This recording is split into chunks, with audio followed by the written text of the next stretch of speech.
GM, everybody. GM, welcome. All right, Matthew, today is the day. Are you ready for this? Today is the day! Oh man, I got out of bed this morning ready. That doesn't even... You're supposed to say I was born ready. What? Dude, that doesn't even make sense. Okay, I don't even... Where's the holographic projector anyway? It's in the cloud. Ah, nice. All right, Adam, go ahead and execute top secret program believed to achieve the class. Jay, are you sure you want to do this? This GPT holographic projection technology isn't a toy, you know. Dude, of course we want to do this. How else are we going to film the best class in Renatus history? Okay, well don't say I didn't warn you. Pradeep, is everything good to go on your end? Stand by for a moment.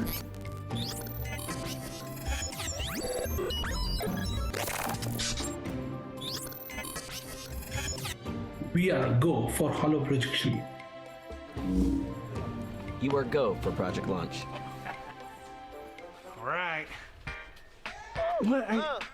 Can you even see in those things? No, I can't. All right, let's kick this pig. Ever since the beginning of time, there's always been shade trying to steal our shine like Magellan. Believed in his hope. His hope was the wind that took him around the globe. Wow.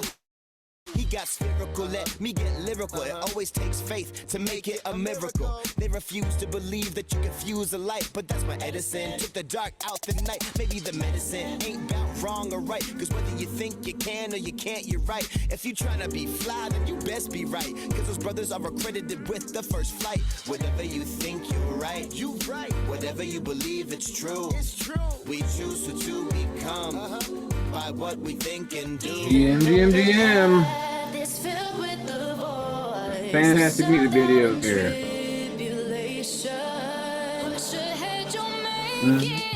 Let's say, please achieve it. Awesome blossom, guys. We are 99 days away from our E3 summit.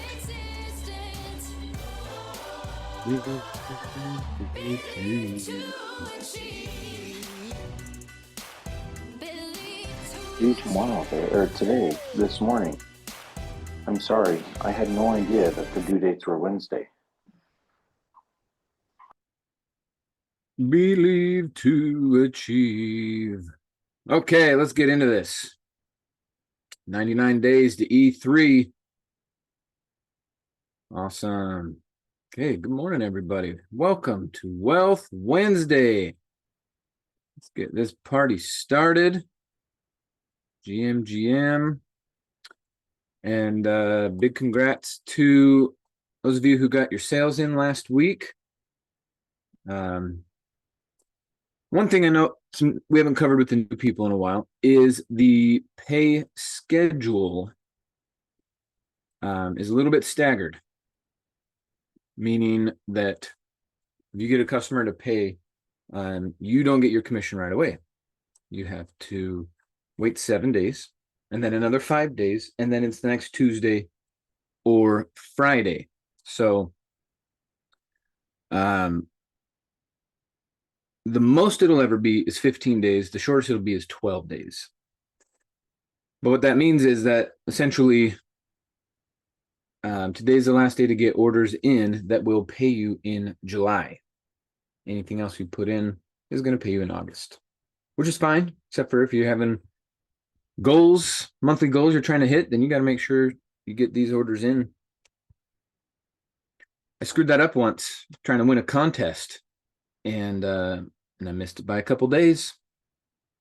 So anyway, GM, welcome everybody, new people, returning people. It's a wonderful thing what we got going on here. So let's go over the quote of the day. Quote of the day from Mr. Bob Brown says, behind every successful man are a lot of unsuccessful years. Ain't that something? Napoleon Hill put it in a different way, and Napoleon Hill is the man. He is the guy. He is the one with no personal desire to be right with any of his books or his content. Napoleon Hill. So if you don't know, if you haven't read any of his books, you're making a huge mistake. No, no, seriously, you need to read Think and Grow Rich. You need to read Laws of Success. And you need to read Growing Rich with a Positive Mental Attitude. Obviously, the positive mental attitude is way more important than the money. Anyway, what he said was along these same lines. Behind every successful man, there are a lot of unsuccessful years. What he was pointing to was that if you are willing to be in that uncomfortable, temporary failure, temporary defeat type of attitude for so long, regardless of the way that it looks, right? The way it looks visually, the way it feels, the input you're getting from your environment, your friends, your family saying you should quit, you should drop out, you should change, whatever. And you're still on that vision, that path of where you're going. What Napoleon Hill says is eventually the universe sees you are not going to give up on your idea. And then it lets you have it. So it looks like a lot of failure and unsuccessful years and temporary defeat. But it's he says it in a different way, but essentially it's like a test. Do you really want this vision? Because the universe has to rearrange so much stuff to get you your $10 million and to get you your 50 houses and to, help you with your health and your relationships. A lot has to be rearranged. Humans can do that, but only with an unwavering devotion to that outcome. And it's been proven time and time again. So anyway, if you have been around for a while and you're not getting your goals, I bet it's because you're being wishy-washy. I want to fix some flips. Now I want short sales. Now I want $100 million. Now I'm okay with $1 million. Now I just want 10 grand a month, or, $3 grand a month would be okay. And you keep changing it. The universe is sending it to you, and then you change it. Trash bin. Next. And the more consistent and clear you are about it, regardless of circumstances, the sooner it will come to you. Okay, I remember I was given a car. When I first joined Renatus, no car. Okay, for some of you who don't know, when I met Renatus, I had no car. I had 2 jobs. I had a 500 credit score. I was behind on my student loans, and I was living in a basement, my girlfriend's mom's unfinished basement on Charity. I was flat broke. My mom was paying my cell phone bill. All the money was going to my student loan because my grandma had co-signed and I was already behind and the collectors were calling her. I needed to make a change. I also had 2 jobs. I was working at Sears from 4 p.m. to 10 p.m. and I was working at Jiffy Lube from 8 a.m. to 3 p.m. So I was working 15-hour days, 6 days a week, just trying to make it. And then I meet Renatus and I go, this is how. And I got clear that if I put this same amount of work getting up to that stupid job I hate at 8 a.m. that I don't have a car for, I rode a bike up a hill, up Highland Drive in Salt Lake City, 4 miles uphill. It was great coming down, but going it was tough. And then I'd hop on a bus, and then I'd go to the other job, and then that bus would pick me up at 11 and take me home by about midnight. And I did this for a year and a half. But I had this unwavering vision of what it's going to be for me. And when I found Renatus, my 5-star, her name is Jody Hill. She's an amazing woman.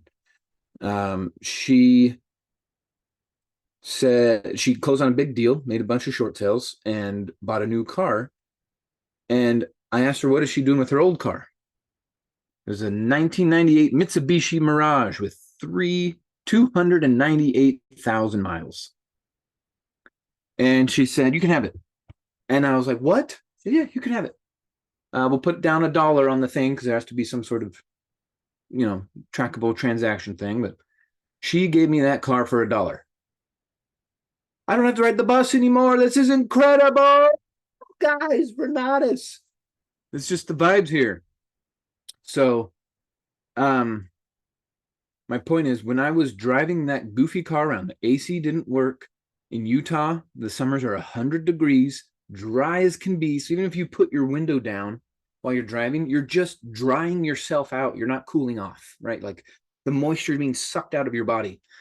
And I would drive around with ice packs. I had freeze water bottles, and I would, but I had to get to the meetings. And then you got to go to the meetings on Thursday night, but I'm covered in grime and muck from the day's work. And then I got to drive in this hot car to the meeting.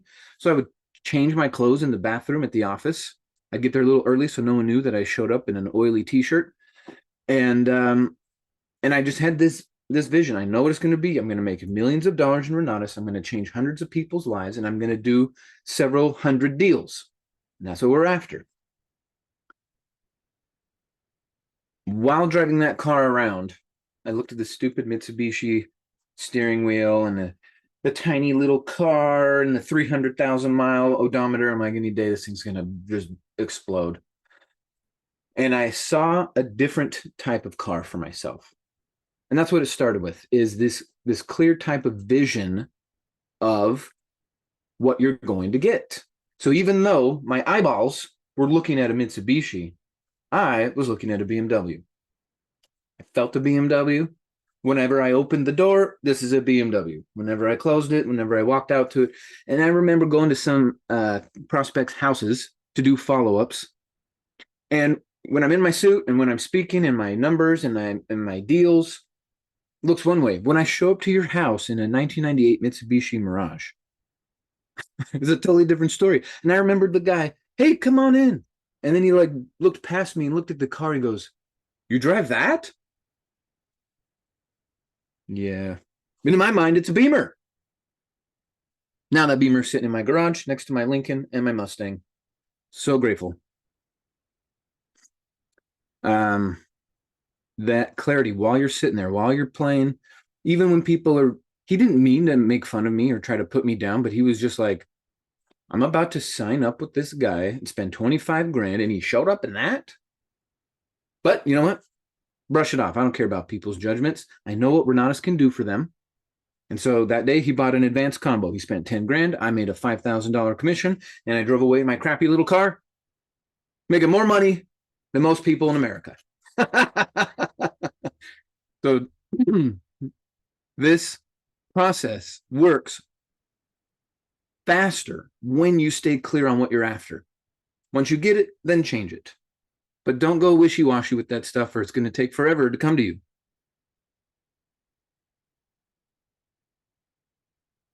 And it's absolutely worth it. So don't let people's circumstances where if they're telling you, oh, I'd love to, but no, I had a 500 credit score, no friends, no time, no car, no experience, no money. The fridge was empty. My belly was empty. But I was clear on a vision. So all those other circumstances never mattered.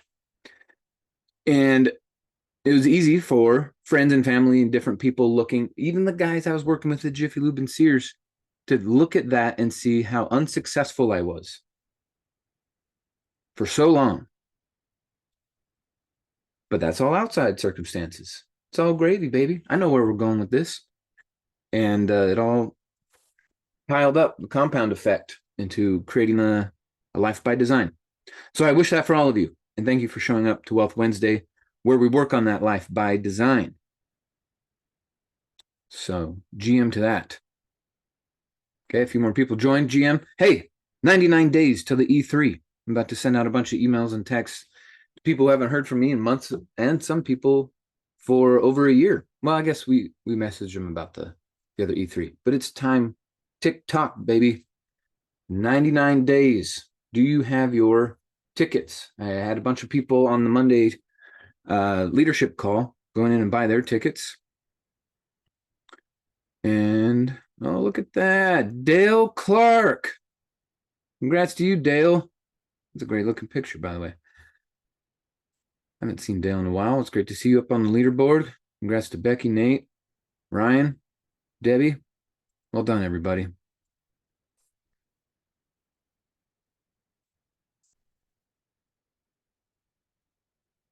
Okay, perfect. So remember, tonight there's a cash flow game, there's a property tour,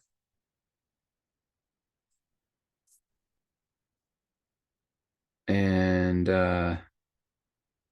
loading. Here we go. Property tour with Fernando and Miriam. And congrats to you guys for being added to the lit team over in the Utah group. So congrats to you guys. Fernando and Miriam are just fantastic investors, Velocity Banking, and they're great with people and knowledge, and they open up their house for people. It's wonderful. So if you haven't been to any of their property tours or plugged into what they're doing, today's a great day to do that. We've got the briefing, mastermind, everything tomorrow. Property tour with Scott and Umair, 10 a.m. Central Time, 9 a.m. Mountain. And a few of you aren't aware, I wanted to just bring it to your attention. If you're in Utah and you want to get the maximum out of the marketing, I know deals are coming. No, deals are coming for decades. But get the marketing going now. And the skills will translate into your deals. Anyway, Richard is doing a Utah-only advanced training for marketers. That's what ATM stands for. Advanced training for marketers. It's $250. If you finish the class and do all the work, he will give you $150 back. The address is at the Lehigh office. And if you know of anyone who's wanting to do marketing but is struggling to get traction and they're lacking some skills, this is the training to do. So there you go. Okay, Wealth Wednesday. Let's get into this. Today, we have Mr. Daine Clark joining us for our Wealth Wednesday. If you have questions, put them in the chat. You can come off of mute. One thing we do on these calls is help you diagnose and plan so that you can take action. I also have a deal kind of thing. I want to get Daine's opinion on it, so I'll bring it up at some point on this call, but I want to make sure you guys have the opportunity to talk to him and get your questions answered as well. Get the clarity, get the vision, because that's how it worked for him, was his clarity and vision. So for those of you who are brand new, Daine Clark, our trainer for today, has been around in our group for 10 years. He has done hundreds of deals, up to 300, on his way to 1,000. He's involved over 1,000 people in his deals, and tracks it. This is something I love about his system, is it's all trackable, it's all template, it's all duplicatable. I went to his office a couple times. You know what he has in his office? One computer, one chair, one trash can. Like, that's the simplest life when it comes to running his business. And I love the example that he's demonstrated, because he's never sacrificed his integrity. He's never sacrificed the quality of his life to build his business. It's that quote unquote balance that we're looking for. but I don't think it's balanced. I think it's extreme in everything. He's extremely involved in his family, extremely involved in his business, extremely involved in his community. And we admire him for that. When he first got started, he was terrified. He'd never done a deal. He'd never started a business. He'd never spent this much money on anything. But through that vision, through that consistent action and honest and ethical work, he has now completely transformed generations of his family. He's also helped his parents, his siblings, and his kids. Everyone who he interacts with gets a huge benefit. So we're happy to have him here on our Wealth Wednesday. So let's give a big warm welcome to the man with the plan, Mr. Daine Clark. GM, welcome, Daine. Great to see you. I wish I could hear you. Cheers. Test, test, test. Here we are. Hey, there we go. What's up, guys? Happy Wealth Welcome. Wednesday to y'all. Yeah. Heard you had a busy week. Yes. Yes, just bought 3 on Friday. And let's see. Buying actually, I don't think I have anything closing this week, but buying and selling 2 next week. And hilarious, but I mean, maybe we get into this story and into the call, but I got the funniest call of somebody calling me to say, "Hey, can I get a proof of funds for a deal I Nice. want to make an offer on?" And they were explaining the property, and I was like, starting to finish their sentences even, and they're just like, "How do you know about this deal?" I was like, "I own this house," and so he's like trying to get a proof of funds from me to buy a house from me. He didn't realize I owned it. And I ended up telling him, like, dude, let me save you money, man. How about you just buy it on seller financing? And he's just like, oh, That's awesome. it's like, yeah, so funny. Wow. First time that Folks, one's if you stick around long enough, things like this will happen. That's awesome. Oh, I was laughing. Dude, He that's couldn't some believe it. huge confirmation on the impact you're making. Yeah. Think about that, dude. You can only have a circumstance like that if you are mega involved in your market and have a huge reputation. So well done. Yeah. Yeah. I was telling my wife, I was like, I think this is a sign. Like, I've hit some kind of milestone Yep. to do this one. And so I was Awesome, dude. laughing. It's so funny. Well, yeah, we got a lot of new people on the call here. Some people are replugging back in. We haven't seen in a while as well. Nice. And yeah, we got some momentum going. So tell us a little bit about like your overall philosophy for real estate, because it's not fix and flips. It's not short-term rentals. So give us a more broad view, and then folks, questions. Yeah. Put your So- questions in the chat, and let's get some clarity on your deals as well. So I have to admit that when I first joined, like there's a whole bunch of people doing fix and flips, and so I joined because I wanted, at the time, I thought buy and holds, or I should say rentals. Like I joined with the premise, I handed over 4 credit cards to my enroller, and I said, run them for 20 whatever $1,000, and was like, if I run this for 20 some odd $1,000, this better work. And this better work was, I hope I buy 1 rental per year. And so that's how I joined, was I wanted 1 rental per year. That's all I knew. Going through education, watching people, everyone's doing fix and flips. So I was like, oh, I guess maybe I should do fix and flips because everyone else is doing it. And that's what people talk, it's the sexiest thing, I should say, that people talk about. And so started doing flips. However, I kept watching more and more and more classes, and I went to do a deal where it was going to be like a fix and flip. And I could not help but listen to that seller of this property. I couldn't help but listen to the seller and Jeff Armstrong, who, if you haven't watched his class, that's a really good one. 3-day class on buying notes, basically. And I couldn't help but listen, but hear Jeff Armstrong's voice in the back of my head screaming at me, felt like that I could help this guy in a different way. And so if I could give anybody advice, like don't just stop your studies. If you sit down and say, "Oh yeah, I'm going to watch the fix and flip track or I'm going to watch the rental track and get going," like good, but just don't stop. And that's what I did. I watched my fix and flip track and I started, looking for fix and flips, and that's fine, but I didn't stop watching classes. And then all of a sudden found myself in that situation where I'm listening to the seller's words and I'm just like, this guy doesn't want to sell. He needs to sell, but he doesn't want to. If he could keep this property, he would. And so Jeff Armstrong screaming in the back of my mind, pretty much like, help this guy.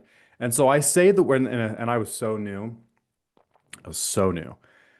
And so the only thing I could muster to say, the guy's name was Dwayne. I said, Dwayne, what if, again, I didn't know how I was going to do this, but I was like, what if I could create a solution for you where you can keep this property and you don't have to sell it? Because he had a balloon payment and it was coming due and he had like 10 days. He had time was of the essence for him. He was going to get foreclosed on. And he just like pipes up. He's like, "Are you kidding me? Like, yeah, if you could make this where I could keep this property, like, please." And my whole life turned upside down for what I wanted because I didn't buy the property. I ended up just becoming the bank for the guy. I raised somebody else's money and I became the bank for this guy. I split the profits between myself and the other person I raised the money from and got cash flow as if it was a rental. And so all of a sudden, like light bulbs are turning on in my mind. Like, wait a second, wait a second, wait a second. So I don't have to own rentals to get rental-like income, residual income. And it was off to the races at that point where I could not consume enough education. I was rewatching Jeff Armstrong's classes because at first it was just like, oh, that's cool, but I don't think I'll ever do that.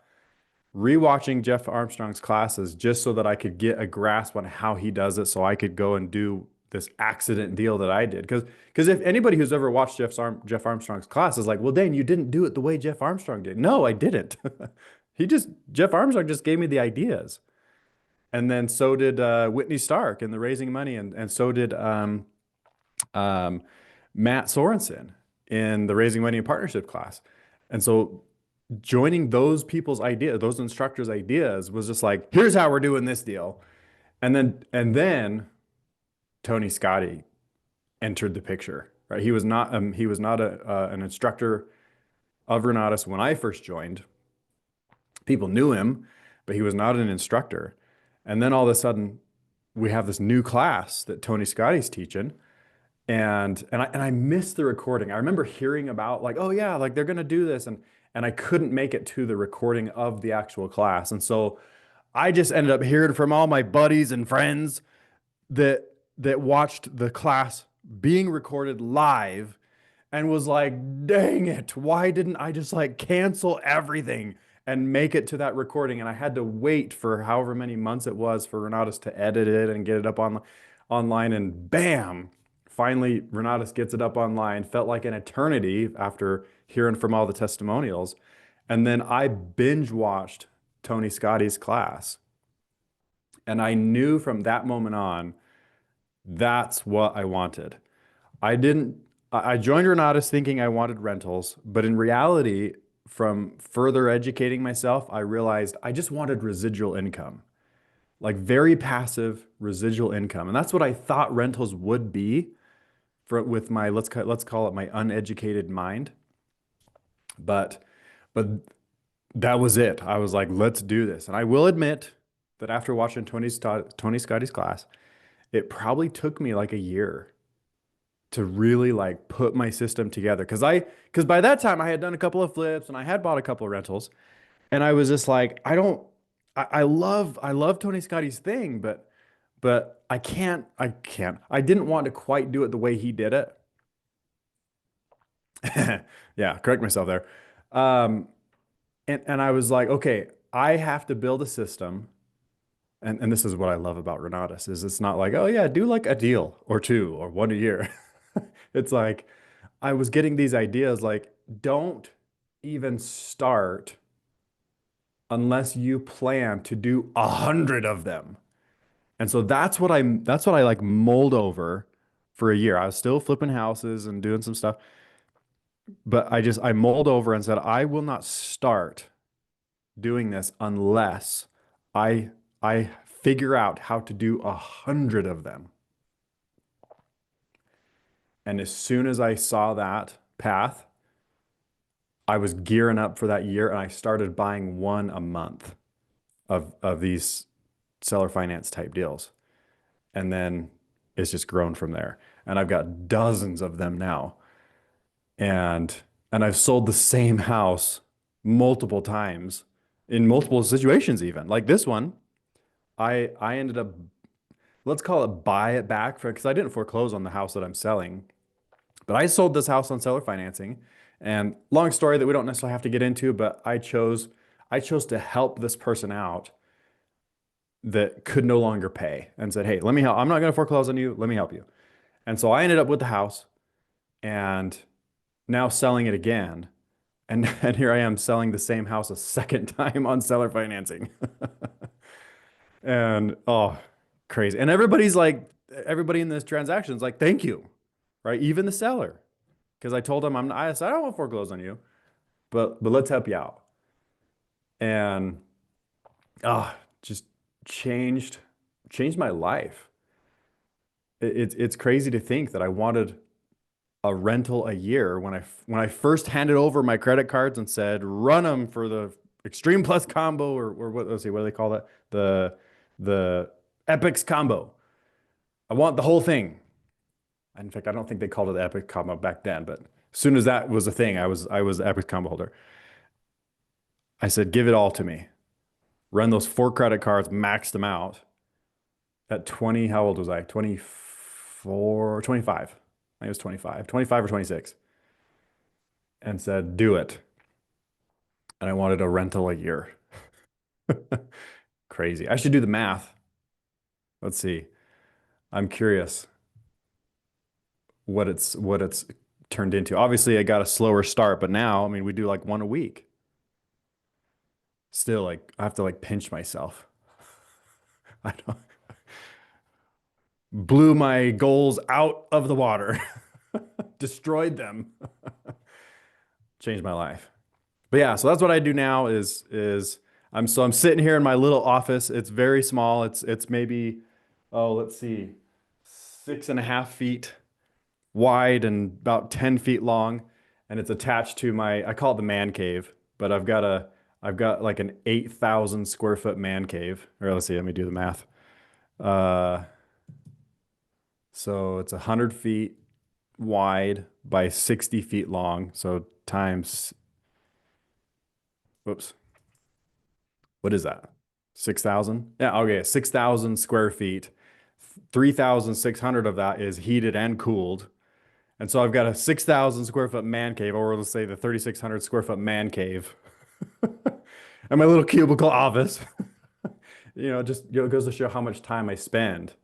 I'd rather be out there. We got all kinds of fun stuff in the man cave. Bill, it's funny. In fact, I gotta share this. So my man cave had a baby a few weeks ago. In fact, Michael, I'm not sure if I shared this with you. Maybe I did. Let's see. How do I share? Yep. There we go. Library. Share screen. So here is the man cave. Let's see, right here. Heart. Yep. My man cave had a baby.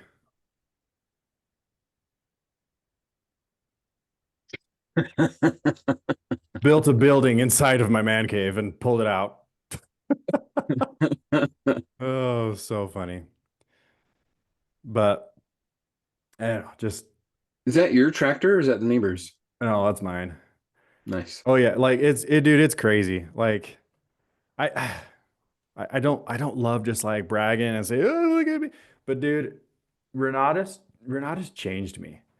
It is so interesting to come from where I was, where I was lucky to make my next paycheck and pay for the next month of my life. Like literally paycheck to paycheck. To the point where like literally if I ever get an idea of something that I want because of Renatas, I can literally pay cash for everything. And so if I want a new tractor, so when we first bought this place, I bought a kind of small tractor and I paid cash for it. But after about a year here, I was just like, I need a bigger tractor.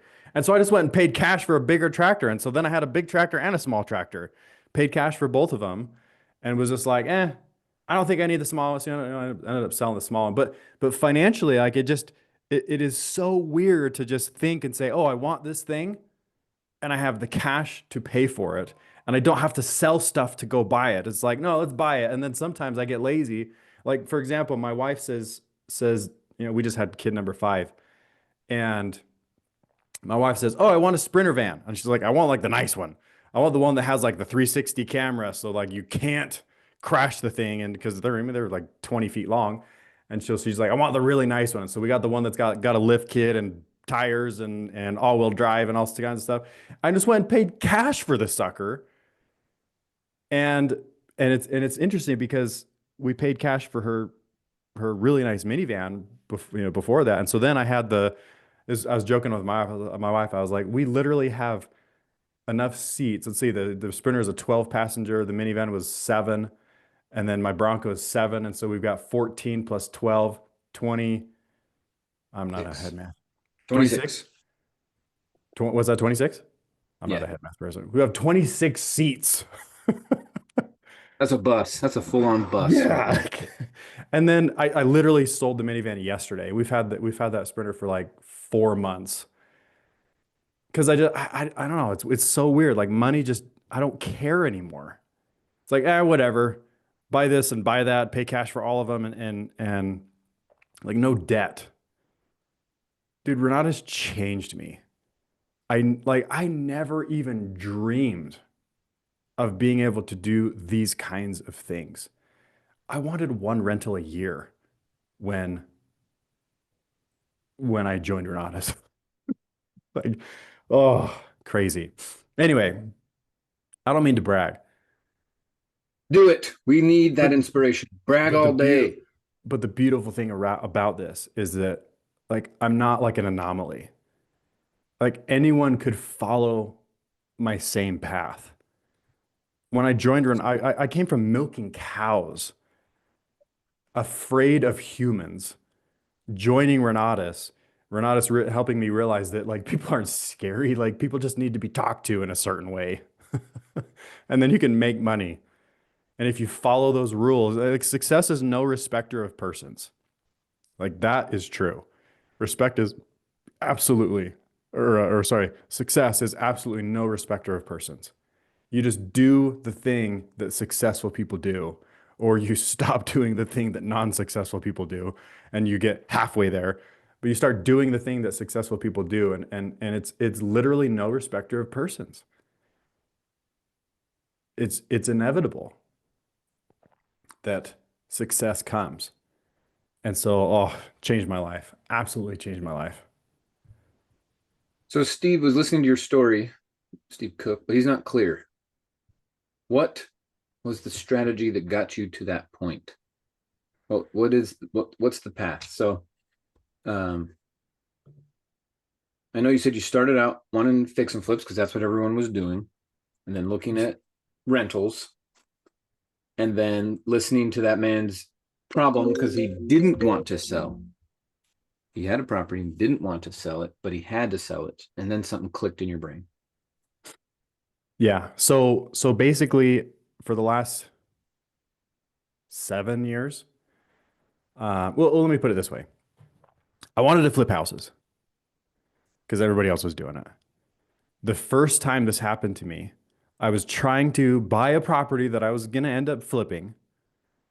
And the gentleman was like, he kept saying things like, yeah, I have to sell it. And, I did all this, he already remodeled it. It was beautiful, beautiful property. It was let's see, 3 or 4 unit commercial, on a, smaller town, but commercial property, had basically office space. And he's like, I've got tenants in every single one of them. Like they're really good. Like, and just, I remodeled this and did that. He bought it from a fire sale. Like it had caught on fire. And so he bought it basically from the insurance. And he's like, yeah, I completely redid the place. Every unit is filled, and the place is beautiful. And I remember just thinking, like, dude, why are you selling this? Like, this place is gorgeous. It's cash flowing. Like, there's, like, why? And I love that Renatus teaches us to say that. But he starts saying, like, oh man, I've got this balloon payment that's due in 10 days because my loan only lasted for, I think it was like 2 years. And he's like, I'm like 1.99 years into my 2-year term. He's like, I got to sell this in like 10 days. And so he's massively discounting because he's like, I got to sell this fast. I need a cash buyer. And I was like, yeah, I'll buy it. Well, it sounds like a great. And I just couldn't help but hear him talk. And I was like, Daine doesn't want to sell this. He has to sell this because he has no other option. So I started prying more. He's like, dude, I've been trying to refinance this for a year. 1 year trying to jump through all the hoops of the bank, and I can't do it. And so there was Jeff Armstrong that buys notes. And I was just like, what if I just create a note? And Jeff Armstrong teaches to buy notes. And I was like, what if I just make a note? I mean, I've been raising money for fix and flips, and so I could use the money that I was raising for fix and flips to create a note, partner with somebody, use their money, create a note, and I'm part owner of the note, and the raised money is part owner of the note, right? Both of us on title. Key, we won't get into raising money on this call, but quick point. My partner is directly as owner of the note, and I am directly owner of the note. I didn't borrow somebody's money and then go buy the note and only in my name.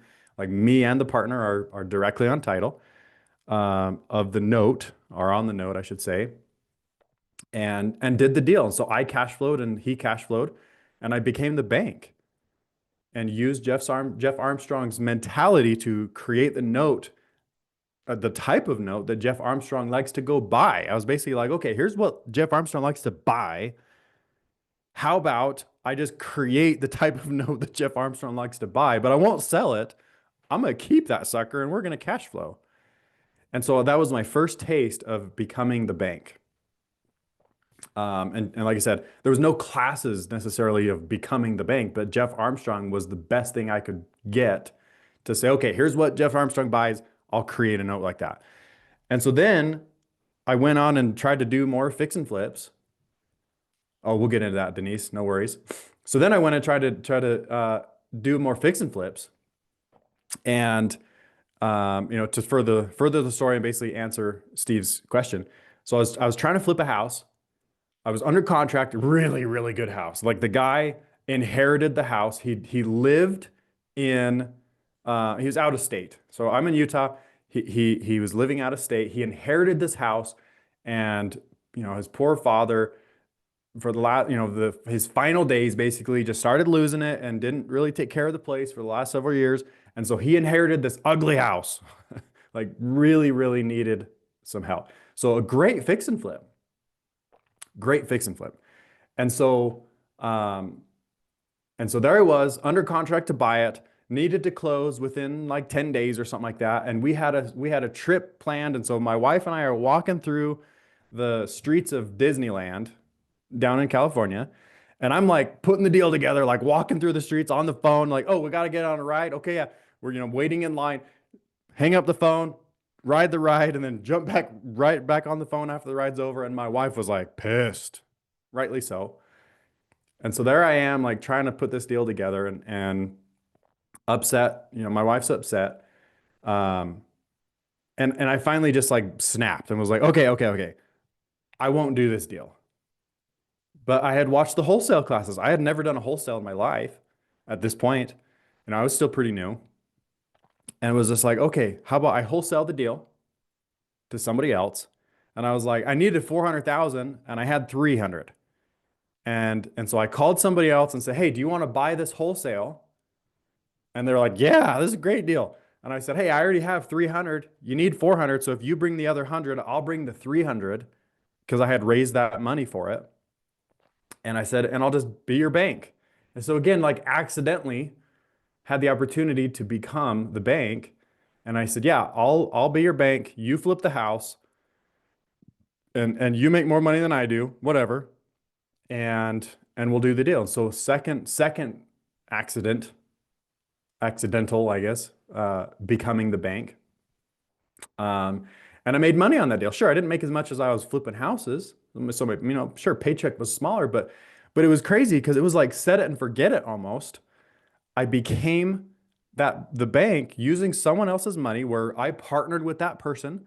He's on title, I'm on title. You know, the person's money was on, you know, he's on title directly, I'm on title directly. As a note holder now, not the owner, but the note holder, splitting cash flows. And that was when I like woke up, right? Because I did the other deal for Dwayne. I did this other deal. The guy's name was Parrish. And that's when I was just like, what am I doing? Like, why am I putting so much work into doing these deals, hiring contractors and scheduling all the subs or whatever it is, getting bids? Like, why am I putting so much time and effort when I joined Renatus because I wanted, you know, translation into a higher educated way to put it. I wanted cash flow. I wanted residual income, passive. And being the bank, I couldn't find a more passive way than being the bank. Rentals are not passive. I'm really sorry. But if anybody thinks rentals are passive, like, go buy a rental. Anyone who has a rental is like, no, they're not. Rentals are not passive. Even if you hire property managers, rentals are not passive. You know why? Because you still have to hire the manpower. Even if you have property managers, there are man hours going into your rental. And if anything goes wrong, anything at all, somebody's man hours are actively involved in your property. If you own bricks and sticks and you are responsible for the maintenance thereof, even if you hire it out, it's not passive because man hours are abounding towards properties that are bricks and sticks, right? They're not passive. And so being the bank was the most passive thing I had discovered essentially. And just taking Jeff Armstrong's class was like, okay, I'll create notes instead of buy existing notes, right? Because that Jeff Armstrong's class is buying existing notes that somebody else created and you go buy them. And I was just like, I'll just create them the same way that Jeff Armstrong likes to buy them. And we'll raise money and we'll split cash flows. You know, same way you raise money when you're flipping houses. It's no different. It just goes towards a note instead of a deed. And so to answer, let's see, was it Denise's? Somebody asked this question. Yeah, Denise says, how do you create a note? And so I just have to laugh because the first one I ever did, so Dwayne, I basically say all the stuff. Hey, Dwayne, like, yeah, how about I create a solution for you that you can keep the property, you don't have to sell. And he's like, yeah. And I'm just like, I don't know what to do now, but we're going to figure this out. And so thankfully, and this is where I see, let's do some myth busting real fast. So when I joined Renatus, I thought that I would get lots and lots of hand holding and like hand holding. I thought I would get lots and lots of hand holding from just the people that were doing deals or the people that were, you know, mentors or whoever. I thought I would get tons and tons and tons of hand holding. But in reality, at the end of the day, like you don't want, like even me, even myself, like people don't want me, Daine Clark, to be their hand holder. You know why? I'm not licensed anything. Well, I have a driver's license, but I don't have a realtor license. I don't have an attorney license. I don't have a title escrow license. I don't have, am I missing anything? Financial planner. I'm not licensed anything. And so I'm not privy to a very specific scenario deal. Like, yeah, sure, I can give pointers and ideas and stuff like that, but I can't write up a deal for you because at the end of the day, deals take, let's see, deals take verbal agreements that are turned to written agreements and then transferring of money. That's it. So verbal agreements, written agreements, and then transferring of money. That's it. That's all it takes to get paid in a deal. Verbal, written, and then the transferring of money.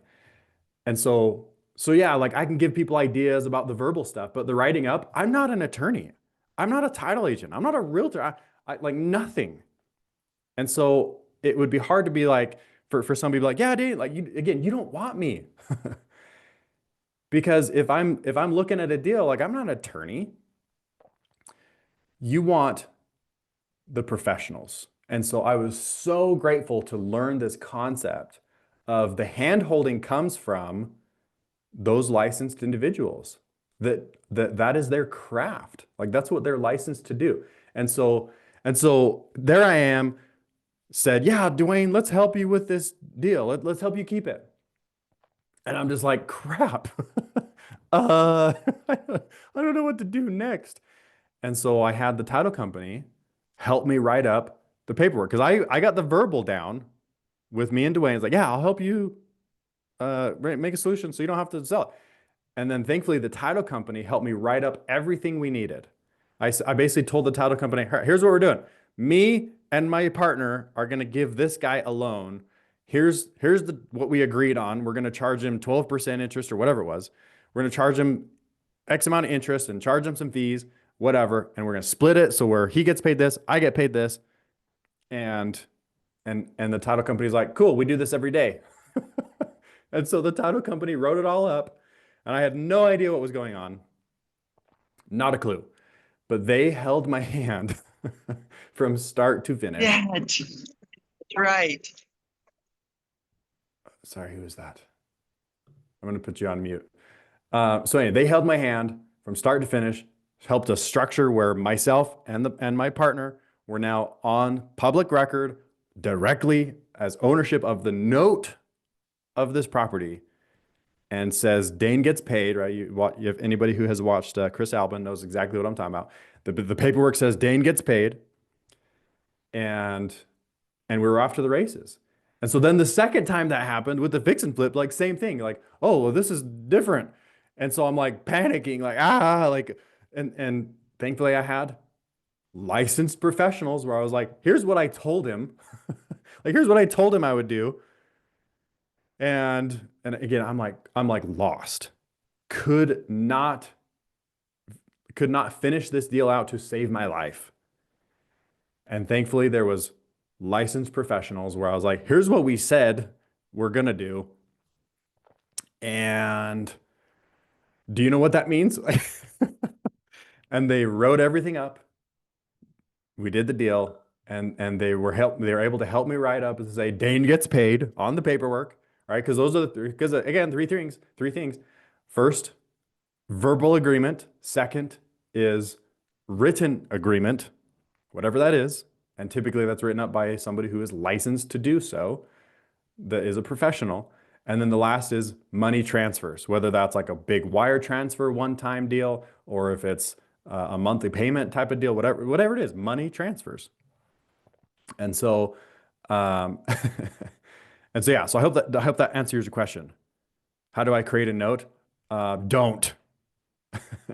Just go to the professional and say, hey, I said these words in agreement, verbal agreement. I said these words, verbal agreement.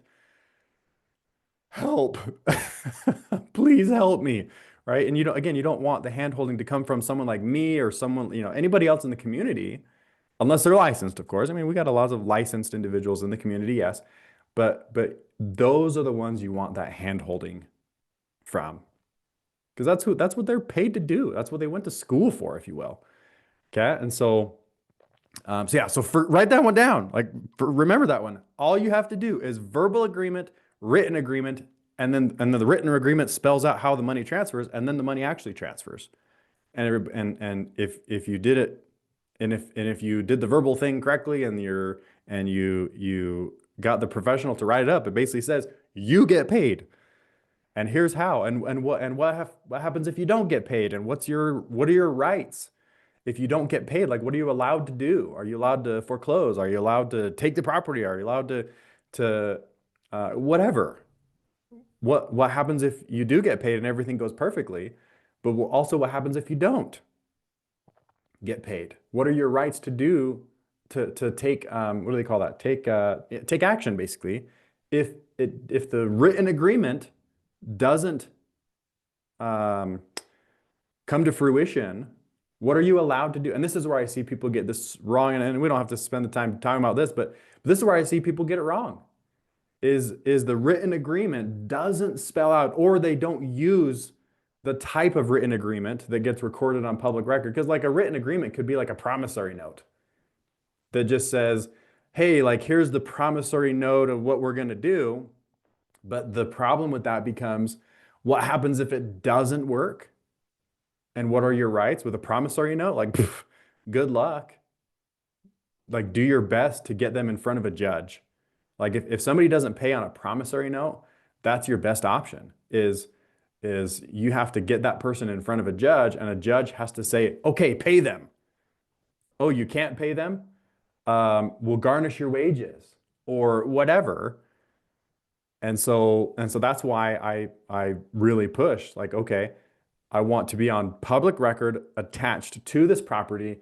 And so if it doesn't go to plan, I can take the property. Because if they didn't perform their end of the deal, fine, I will take the property and I will perform for myself using the deal, if that makes any sense at all. So like things like promissory notes, like, it's like a really, really chintzy way to secure the backup plan. Like, yeah, if you do a promissory note and you get paid and everything is hunky-dory, like, yeah, great. But I will say that it creates a false sense of confidence if you do a promissory note and it works. It is a false sense of confidence. Good to know about promissory note. Sounds like I can use title for more than I thought. Oh yes, instead of attorney to be safe.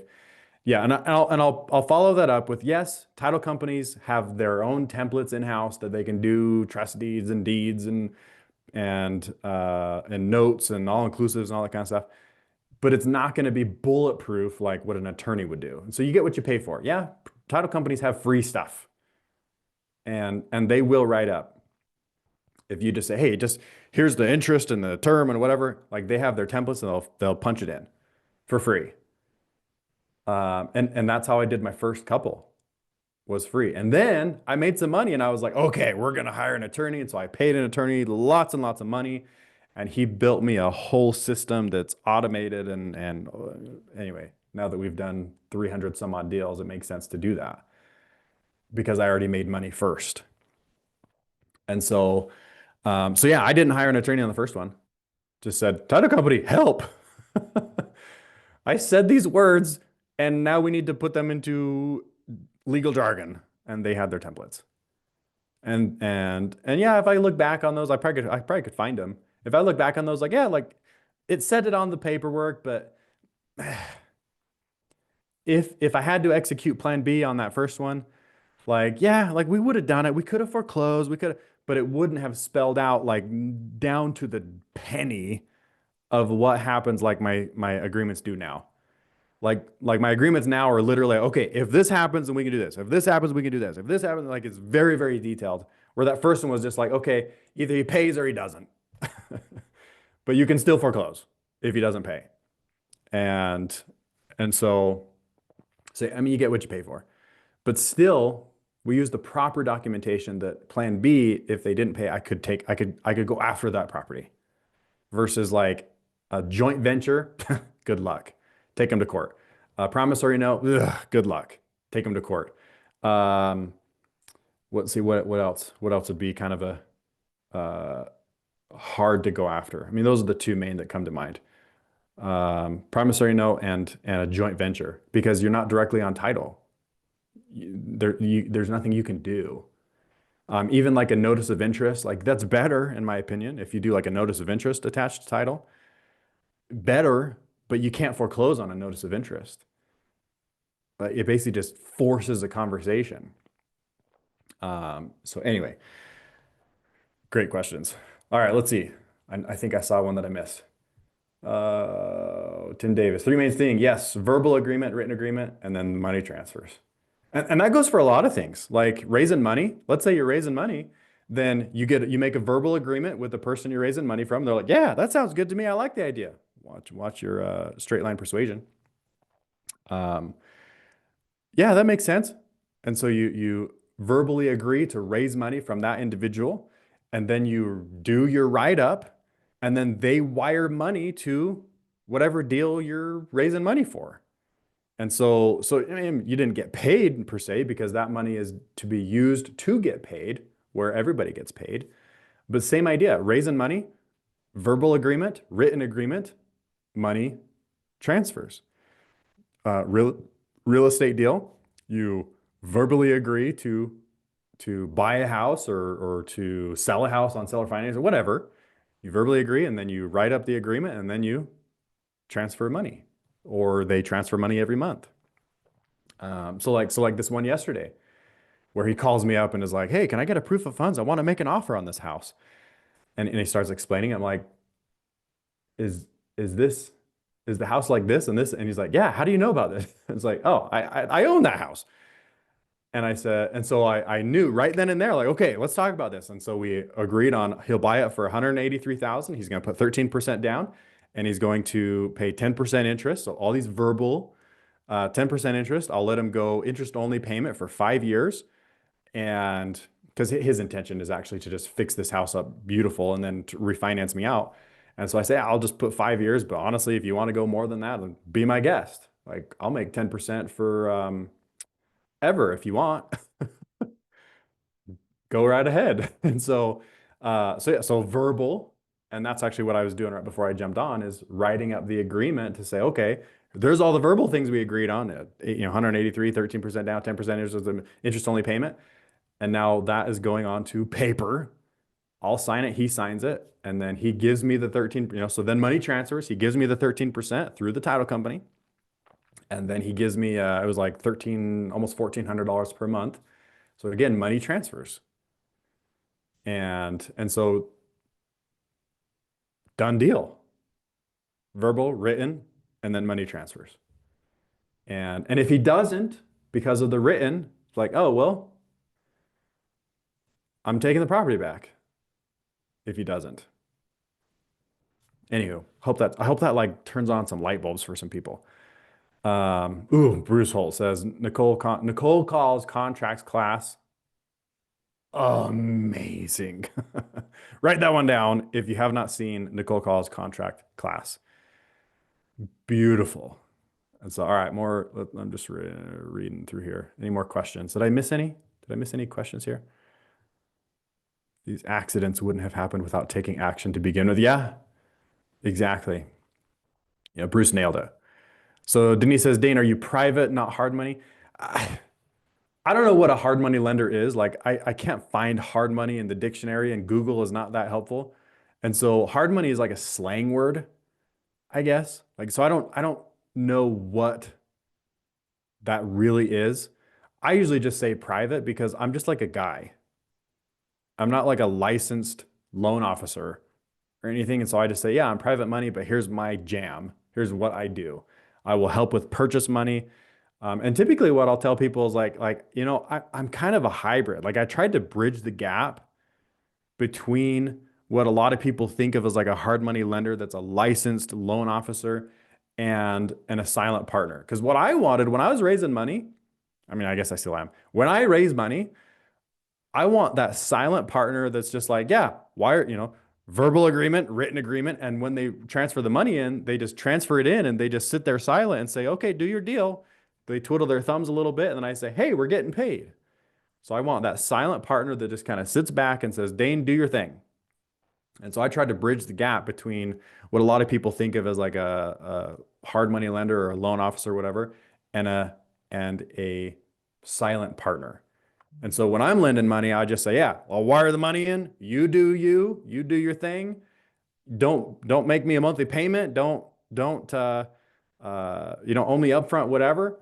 Just do the deal. You know, I'm talking short-term deals. And obviously this one I just agreed on is an ongoing monthly cash flow deal, but that's the nature of the deal. But if somebody borrows money from me to go flip a house, I'm like, yeah, like everybody wants the silent partner that just sits back and relaxes while you do your flip. And so for flips, I'll do that. But if the intention is like, no, we're going to cash flow this, I want to make payments, whatever, I want long term, then I say, yeah, make a payment. So yeah, I just say private because I don't know what else to say because I don't feel like a hard money lender because I don't have any licensing. Like there's no paperwork that says hard money that I'm aware of. Anyway, I don't know. Maybe somebody can educate me on that one because Google has not been helpful.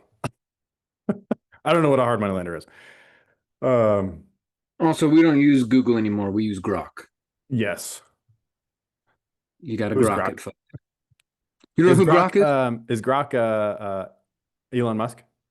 Yeah, Grok is X's AI. Okay, yeah. The ultimate truth-seeking AI. Google's AI, flawed. ChatGPT, flawed. So how do you use Grok? Is there like an app for that? Or do There you is just an jump app. on X? Right? Both. But now the Grok 4 just came out 2 days ago, guys. So there's like a So Grok. easier. There's like a Grok app. Yep. It's incredible. And so to search that on my iPhone, yeah. I just go to App Store and just say Grok. I recommend subscribing to get the Grok 4. Grok 4.0. I see it here. Yeah. The super heavy, not necessary, but Grok 4 is incredible. $300 a year. I've already had it make me a bunch of content. Yep, that's the one. Cool. Yeah, that symbol I is didn't see anything that says Grok 4. It just says Grok. Yeah, when you're in the Grok app, you can pick Grok 3, 4, or 4 super heavy. Oh, there's like paid tiers or whatever. Yep. So get the best one. Middle, Grok 4. Middle. Yeah. The super heavy, unless we're like coding and we have like 10 systems all trying to talk to each other and you need super complex stuff, just Grok 4s. I see. Cool. I'll deal with that on my own time. I got the app downloaded. It says create an account or whatever. I'm de-Googling my life. So I'm getting away from Google Sheets, Google Drive, because you know they spy on every one of your documents, right? Yep. So I just I'm gonna drop the link in here, but I'm switching everything over to something called CryptPad. You guys heard of CryptPad? So everything is encrypted. It's all there's Is a that free also version. Elon Musk? The crypto app? No. Oh. No. But I guess I've reached a point in my life where I'm so tired of being spied on that I'm now switching. Google is convenient, but you pay for that with no privacy. So what do you want?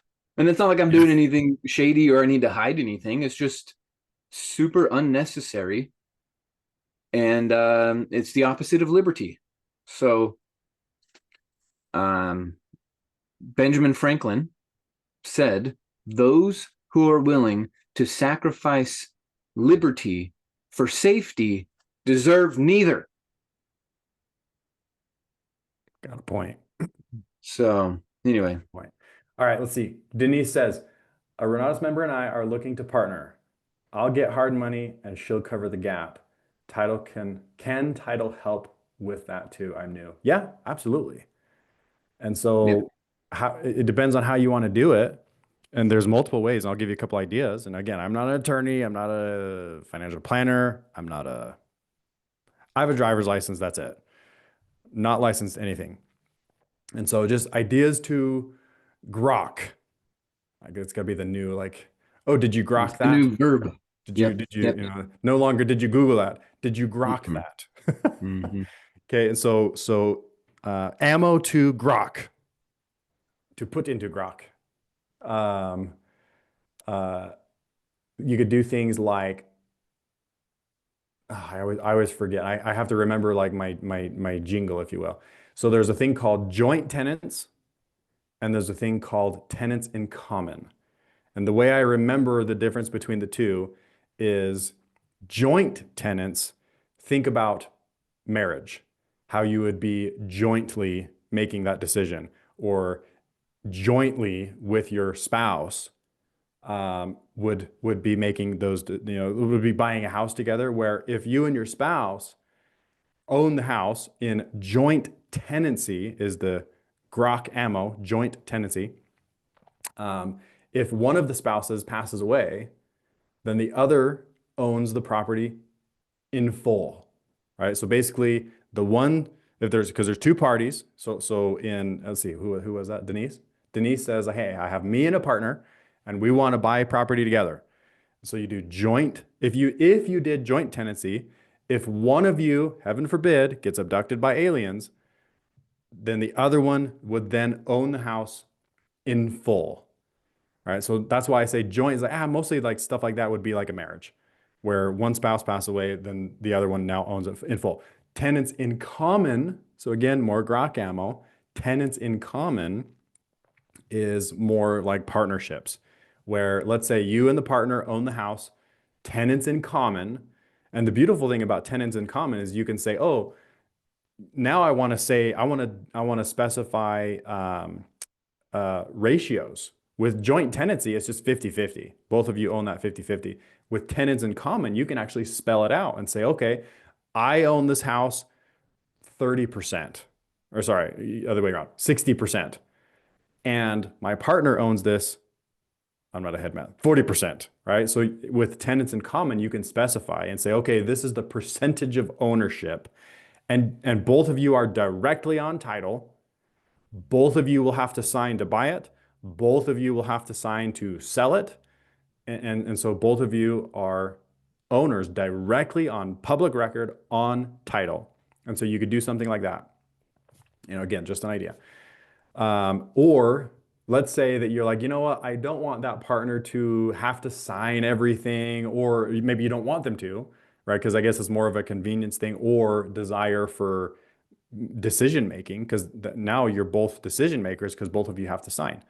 You could say, okay, I will be the owner, sole owner, and you'll put that person into what's called second position. And so now that person becomes a lender. And so I think you said that you'll do hard money.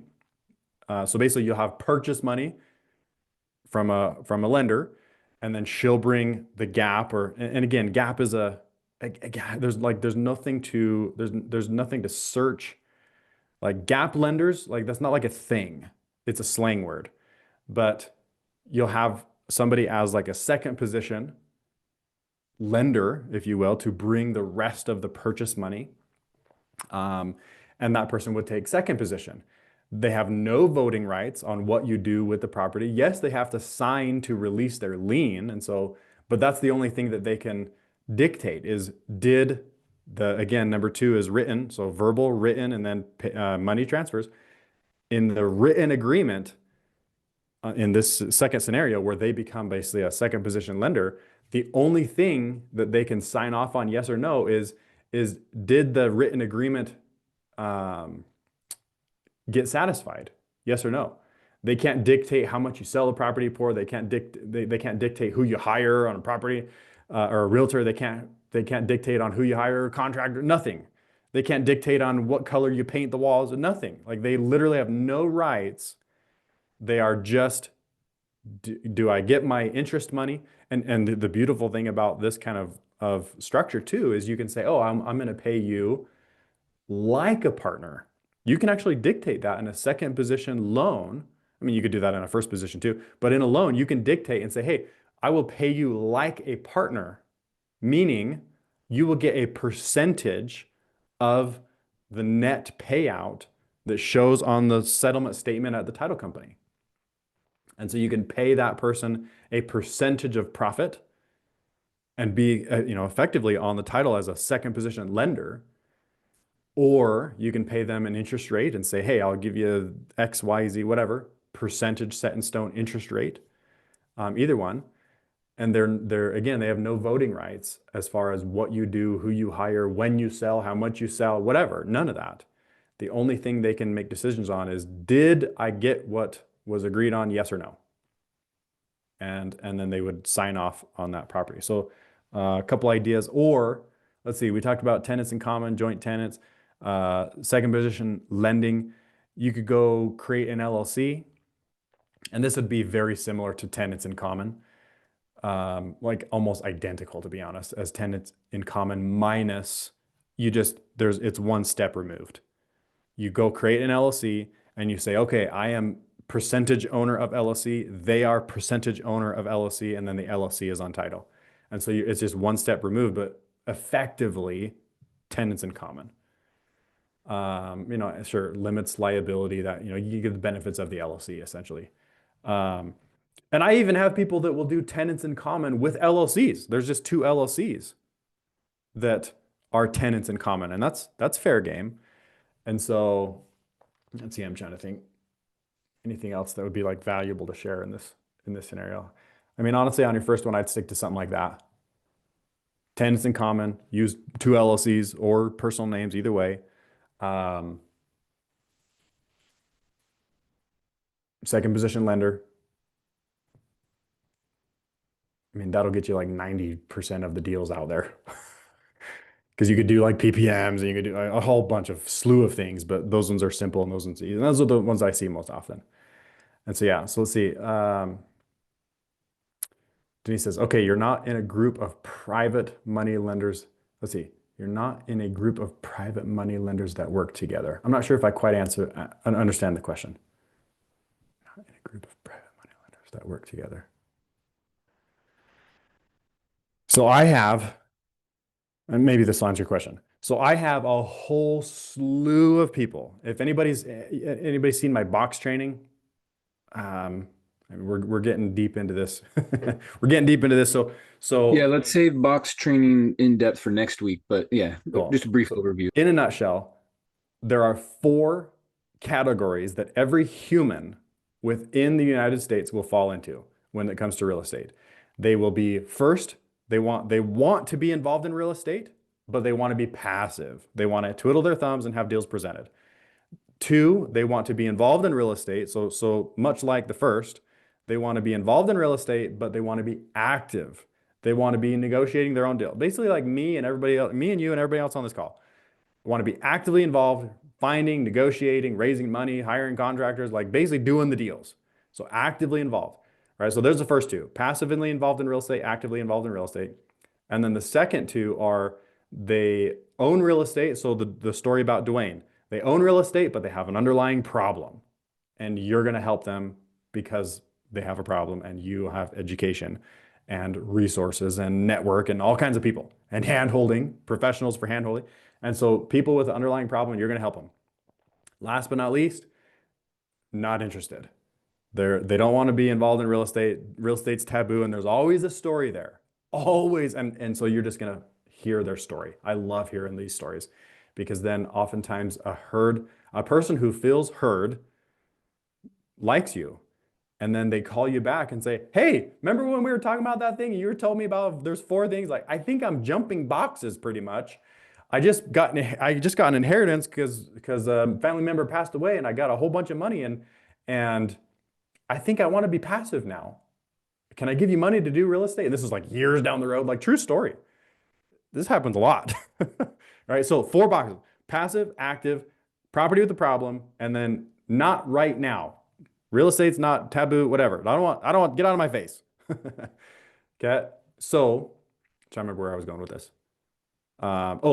She was asking, I have like a group of, so I have a whole slew of people that are in that box number 1, where they're like, Daine, I don't want to buy education. I don't want to be actively involved. I just want to sit back and twiddle my thumbs and have deals presented to me. And that's it. And I say, okay, great. I'll start presenting deals. And so I've got tons of people that are in that boat that are just twiddling their thumbs, like waiting, like when's Daine gonna call me next? Because he's gonna present a deal, and I'm gonna verbally agree to say, yeah, I like that deal, makes sense to me. Sure, write up the paperwork, and I will wire money into your deal. And so, I mean, I just did this on Friday. We wired, I didn't wire in. I had a bunch of people wire in. Let's see, let me find it. Let's see, that one was 900,000. So I had a passive partner, if you will, wire in 902,000. And then I had another one wire in 355. And then I had another one wire in, let's see, this was just a small one, 135. So almost 1.4 is like 1,300,092, sorry, 1,392,000, almost 1.4 million, where they're just passive investors. They want to be passively involved. I presented these deals to them, and we wrote up the agreement, and they wired a total of almost $4 million. And the paperwork says, oh, by the way, Daine gets paid. It's like, yeah, the partner is going to get paid too, sure, because he wants the paperwork to say, hey, your partner gets paid. I want the paperwork to say Daine gets paid. Both can be true at the same time. And they wire in $1.4 million. And so in that scenario, like let's say somebody calls me. So in fact, for example, let's just use the one that wired in 900,000. And so somebody called me and said, Daine, I've got a duplex that looks like a fourplex. It's like a fourplex in disguise. It's a duplex, and both sides of the duplex have mother-in-law apartments in the basement. And they were like, I want to buy this house. I was like, dude, I want to buy this property. And anyway, so I was like, oh, but you know what? You got to do it first, or you buy it. And he's like, can I borrow 900,000? And I was like, you bet you can. And so I call up that partner and say, that's literally under the premise of like, oh, do you want to put your money to work? Yeah, okay. So you like the idea? Just tell me how much you want me to put to work. He's like, like, could you do like 1.5 million? Like I got 1.5 million. Yeah, I'll go find deals to put 1.5 million to work. All right, sit tight, twiddle your thumbs. I'll go find a deal. And, hey, look, I got one. Do you want to put your money to work on this wannabe fourplex duplex that looks like a fourplex? And so then I call the other guy back and say, hey, let's do this. I got you 900,000 coming right up. And so he wires the money in. We both are on public record, title, basically on title as the lenders. And I helped that person buy this wannabe fourplex. And I told him, like, yeah, don't make me a monthly payment. Like I'm trying to be the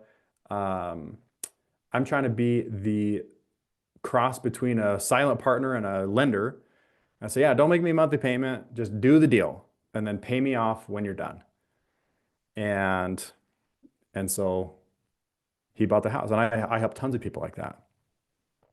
At least one a week. I guess last week, 3 a week. But yeah, does that answer your question? I think so. All right, more questions. Steve Cook says, does Nicole class go over this? I mean, yes and no. Like, obviously, I'm speaking of very specific scenarios of deals that I'm doing. But yeah, Nicole goes through. I would watch the class. Like, if the intention of your question is, should I watch this class? Yes. Let's see, the other one you mentioned who teaches notes, Jeff Armstrong. Just search, Renatus has come so far since I joined. You can now search by instructor. So just search Jeff Armstrong. I haven't heard of the notes before, but this is now the 4th time I've heard of notes in less than 24 hours. I'm interested. Yes, go watch this class. He's amazing. Absolutely amazing. Let's see, Grok. Let's flood Renatus HQ. I'm blushing. I have a quick question. I Go think it's a ahead. good question. So I realize I have a bunch of mortgages on some of my properties that are just interest only. So if they're just interest only, they're not hitting the principal, right? So Correct. I should probably refinance them into a mortgage that is going to tackle, because I want to do velocity banking on them. But And sorry, are you the borrower? Are you I missed the first owner? part. Owner. So you own the house. Yeah. You have a loan that is interest only. Yes. Okay. Continue. So do you think the best thing would be to refinance it into a different mortgage that is going to tackle the principal? It depends. If you can go get a new mortgage that has a better interest rate, and if you're going to do this over time and and pay it down, in longer than a year, then I would say go get the cheapest interest rate, because you can still technically pay principal down on an interest-only note. I mean, I take that back. The note will specify if you are allowed to make principal payments, yes or no. And so if your note allows you to make principal payments, let's say the interest rate is lower than what you could go trade it in for right now, then I just keep it. And even if it's like really similar, like let's say you're only going to save like 0.5% or something, if it's going to be chump change to go and refinance it, and you have to pay all the refinance fees and basically origination and all that kind of stuff, then I'd say like save the money and just start paying principal on the existing note. And it's going to take discipline. And so take choice out of it, because Murphy's Law says that if it can go a certain way, oftentimes it will. And so if you have to consciously make a decision to make a principal payment on a monthly or whatever period of time you choose, there will be times that you just don't. It's human nature that you just don't make that extra principal payment, because when money is in the account, often, it's usually like, oh, I could use this for all these different things. And so if the goal is to do that, Murphy's Law proof it, meaning like you set up auto payments or something and say, hey, you get with your lender and say, hey, I'm going to be paying some principal. Yes, you'll still get your interest, but I'm going to be paying some principal. And you're just going to say, I'm going to effectively amortize this myself. And so you could run the math with the interest rate set and say, hey, I'm going to make this payment. And so you basically amortize it yourself, and you make an auto draft that makes that payment every single month. And that way you set it and forget it, and you never have to consciously make that decision again. And you'll find that you actually do it. And so, yeah, that makes sense. Yeah, got it. Cool. Thanks. But yeah, I love it. Let's see. I'm just reading through comments here. Bruce says, love the box. Makes so, yeah. Like, honestly, I had to like design that because I'm not a chatterbox by nature. I love talking to people because I've grown into that.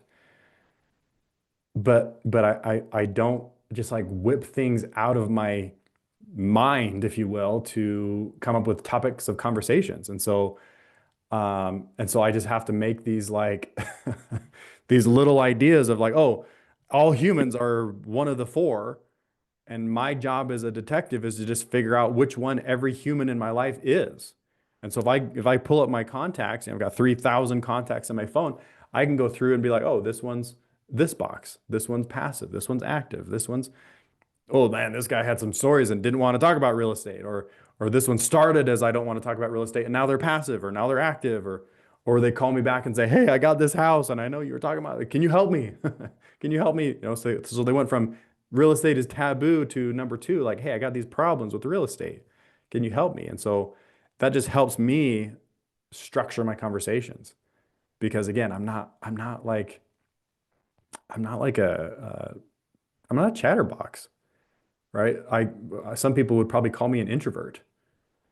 Again, I don't know what those mean, because I've given no more meanings to all these like personality tests. To me is garbage. Who cares?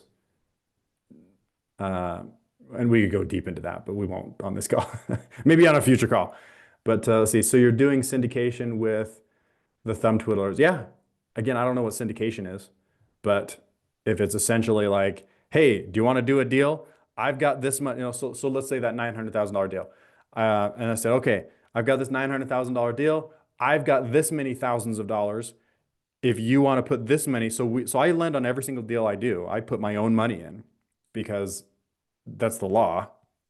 Unless I go do some of these fancy schmancy hedge fund type deals. In fact, there's a fund class now in Renatus, if I'm not mistaken, how to set up a fund. Yeah, I didn't want to do that.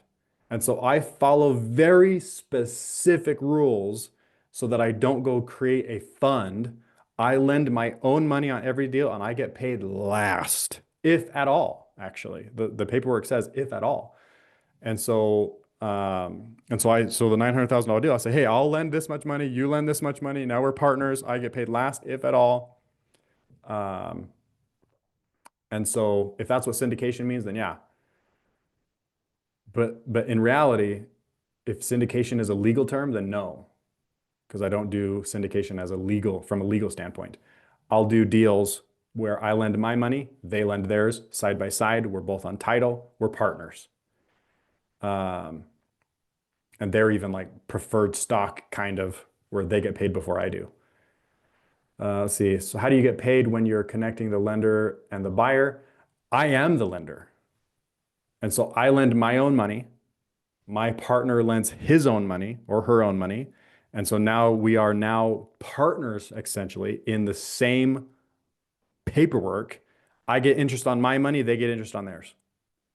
And originally this started because I wanted to lend my own money, but I didn't have enough money. Like, is somebody going to go buy a $300,000 house? I didn't have $300,000 to lend. And so I said, hey, I'll lend $50,000 and someone else will lend $250,000. And so they make interest on their $250,000. I make interest on my $50,000. And I don't take anything off the top because, again, laws. I'm not a loan officer. I'm not a financial planner, whatever. So I can't take a management fee, if you will, and say, oh, we charge them 12% and I make 10 and they make, or sorry, I make 2 and they make 10. Like, no, I have to have a license for that. And so I don't do that. If I charge somebody 10% interest or 12% interest, I get 12% interest on my money. They get 12% interest on theirs. And we lend side by side. And I'll take things like points and interest, or sorry, points. Interest is directly related, but do you get paid your interest monthly? Depends on the deal. So Steve, you guys, do you get paid interest monthly? If so, the deal I just mentioned when I first jumped on the call, when I was like, hey, somebody called me. So yeah, that one will be a monthly payment. But so for example, this $900,000 duplex wannabe fourplex, I just said, hey, we'll wire the money in and you do the thing and you'll pay us out in 6 months or less. And so me and my partners get paid at that time. And so it just depends on what you negotiate. That was enticing to that individual to say, hey, no payments for this amount of time. And I said, yeah, that's fine. But the gentleman that is buying the house on seller financing, I'm like, yeah, I want a monthly payment on this one. And so I negotiated it. You get what you negotiate, basically. And for some people, it's enticing to be like, yeah, like no payments for this amount of time. People are like, yes, let's do that. And so it's basically just what are you selling? Like, what do you want and what do they want? And come to some kind of agreement. Pat says, up to how many partners have you had on a deal? Oh, so again, laws. Who says this? I swear it's Matt Sorensen. Where did I get this? Somewhere from some attorney, I got this information, whether it was from Renatus or it was when I hired an attorney to set up my system. He basically said that between 5 and 9 is like a gray area. Above 9 is like for sure you need a license to basically be like a financial planner. And so 10 or above, like no questions asked, meaning you can't crowdfund this without licensing. And so he's like, between 5 and 9, like there's a gray area, like there's not a lot of case law. Anyway, so I said, okay, fine, never above 5. And so I've never had more than 5 partners on any particular deal when I structure it this way. And more often than not, it's like 2 or 3, just because I like to keep things simple. Because if the more partners you have, the more voting rights you have. Like you got more decision makers. And so I'd rather be like me and one other person to be like, hey, what do you want to do? Instead of like me and 4 other people, like, okay, what do you want to do? What do you want to do? Like, let's take a vote. It just complicates things. And so most of the time it's me and one other person or me and two other people. On a vast majority of them. Again, personal preference. But I never go above 5.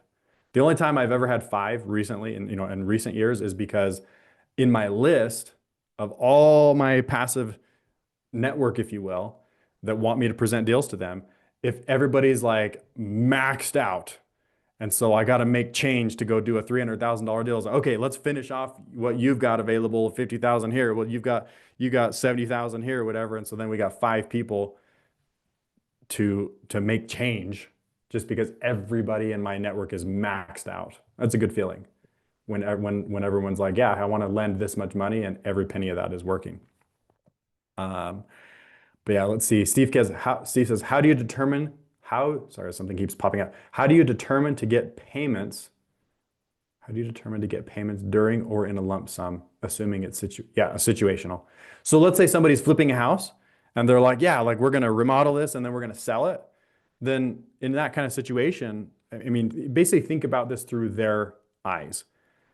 If you're flipping this house, do you want to be funding remodels and subs and all, basically forking money out and making a monthly payment on top of that? Or would you rather just fork the money out to only contractors and not the lender and say, hey, lender, I will pay you when the deal is done and we get paid the same day?